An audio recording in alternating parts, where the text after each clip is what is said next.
मंडपरे महामाया महानवमी घंट घंटा एवं शंख ध्वनि रे उछुली पड़ुछि पूरा परिवेश। आज मंडपरे मां महानवमी पूजा चलिथिबा बेले पीठरे चलिछि विश्राम पूजा। वेद मंत्र एवं चंडी पाठरे प्रकंपित हेउछि समस्त पूजा मंडप। सबुठी भक्त एवं भगवान को मिलनर अपूर्व दृश्य देखिबाकु मिलुछि। मंडप गुड़िकरे लोकंकर भिड़ देखिबाकु मिलुछि। मां को आराधना एवं आशीर्वाद नेबा पई श्रद्धालुंकर गहली लागुछि। संबलपुर विभिन्न पूजा मंडपरे चलिछि नवदिनात्मक शारदीय दुर्गा पूजा।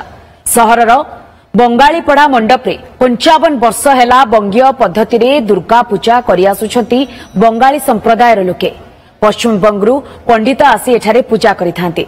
एनी पूजा मंडपरू अधिक सूचना देउछंती आम संबलपुर ब्यूरो चीफ संजय कुमार जेना। संबलपुर विभिन्न मंडपरे चलिछि जगत जननी मां दुर्गांकर शारदीय नवरात्र दुर्गा पूजा। तेबे संबलपुर बंगालीपड़ा पूजा मंडप एथर 55 वर्ष पाद देइछि। एथर सेमाने गोल्डन जुबली पालन करछंती। मंचरे दृश्य देखेबा मांकर दृश्य देखि प्रतिकानता पूर्व किछि पुराना फोटोग्राफ रु आमे आरंभ करबा। किछि स्मृति विगत दिनर स्मृति को उज्जीवित करूछि। येउछि 1970 मसियार फोटो जहा आपण देखुछंती एवं पाखरे आ गुटे मध्य फोटो रहिछि जे ए जे फोटो जमान रहिछंती एवं देखंतु 70 मसिया जतले आरंभ करथिले विशिष्ट व्यक्ति माने की अछंती। Excise minister doctor Jaskant Sahu Sambalpur जने विशिष्ट व्यक्ति तांको नाम रे अनेक अनुष्ठान मध्य रहिछि। हमें भितर एठी मध्य 1971 मसिया ता पर वर्षर फोटो आपण देखुछंती ब्लैक एंड व्हाइट फोटो एवं ये सही विगत दिनर स्मृति को मन पके दउछि। एवं मंडप को जिबा भितर को जिबा मांकर मृमली प्रतिमा को देखिबा एवं एठी बंगीय पद्धति पूजा करा जाय थाए। बंगाली माने एठी पूजा करथांती एवं पश्चिम बंगरू मध्य पूजक आस्थांती। ते पूजार विशेषत्व कहंतु तापर आमे जिबा मंडप पाखु की जिबा। आज की तो 55 वर्ष हलानी एठी आपण पूजार विशेषत्व कोन? पूजा देखुन आमर 1970 मसियारू ए बंगीय रीतिनीति रे पूजा आरंभ होइतिला। आज 55 वर्ष रे हम एटा गोल्डन जुबली मनाउछु। काहे लागि ना 2020 मसिया रे जेतले हमर 50 वर्ष हेतिला से बेले कोरोना महामारी आसेतिला अचानक लॉकडाउन हेतिला। हमें से गोल्डन जुबली न मनि पारि न थिलु। सेते में 55 वर्ष रे हम एथरो गोल्डन जुबली मनाउछु। हम पुराना स्तुति मानको मने करिकरी बहुत ही भव्य तरफ रे हम ए दुर्गा पूजा मनाउछु। बंगीय रीतिनीति जो पालन करा जाए कौन भिन्नता रही अन्य पूजा एठी आपनकर? आमे सेतले बहुत छोट देलो हमर 1970 बेले केते 12 वर्ष एज थिला हमर। आ प्रथमे पूजाटा स्टार्ट हैला बड़ बंगाली पड़ा रे सेरे तार बाद धीरे धीरे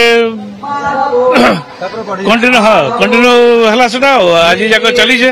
आप देखुछंती एठी बंगीय रीतिनीति एठी सिंदूर खळ हैते मा এটা দশমীর দিনে মাকে সিঁদুর লাগাই আর মাকে আমরা বরণ করি। মাকে বরণ করে আমরা আসছে বছর আবার আসবার জন্য মাকে বলি। মা আমাদের মায়ের থেকেও বড়। মা আসলে আমরা খুব আনন্দ করি। দশমীর দিন মা চলে গেলে আমরা খুব কষ্ট পাই। এদিকে আনন্দও করি এদিকে কষ্টও পাই। কি করব, মা আসলে তো মা চলেই যাবে। সিঁদুর খেলি আমরা সবাই, সবাইকে সিঁদুর লাগাই, নাচা গানা করি, খুব এনজয় করি আমরা। আর আমাদের ক্লাবের পুজো সবথেকে প্রিয় পুজো। আমরা কোন পাই সিঁদুর খেলার পরম্পরা কোন পাই? স্বামীর জন্য, স্বামী লম্বা আয়ুর জন্য আমরা মাকে কামনা করি। ওরা পাড়া প্রতিবেশী সবাই ভালো থাকবে সেজন্য করি। সবথেকে বেশি মায়ের সিঁদুর খেলা হচ্ছে স্বামীকে सब समय निजर काছে রাখবার জন্য। मूर्ति पश्चिम बंगर शिल्पी ही बनाउजंती।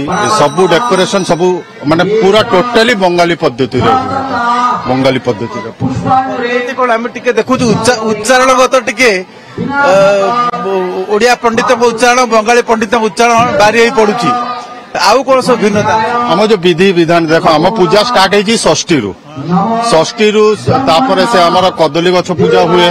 ताको आमे नदी को नेकी जाऊ ताको सेठी स्नान करे कि तापर पुणी नेकी आसु मार बोधन करू। सप्तमी दिन मार बोधन हुए तापर देवींकर पूजा आरंभ हुए। एटा चलिबो दशमी पर्यंत। बंगीय रीतिनीति रे वर्तमान पुष्पांजलि पाई प्रस्तुति चली एवं बंगीय रीतिनीति रे ही एठारे पूजा अर्चना करा जाय थाए एवं शेष रे मां को विदाय दिया जाय थाए एवं से समय सिंदूर खेलर परंपरा रही एवं मां को से दिन सधवा महिला माने सिंदूर बोलिकी मिठा खुआईकी पानपत्र गाल सेकिकी विदा देइथांती एवं एठिकार पूजार एक स्वतंत्रता रही एक भिन्नता रही संपूर्ण बंगीय रीतिनीति रे एठारे शारदीय दुर्गा पूजा पालन कर जाय थाए। कैमरा पर्सन संजय कुमार जेना, ओटीवी।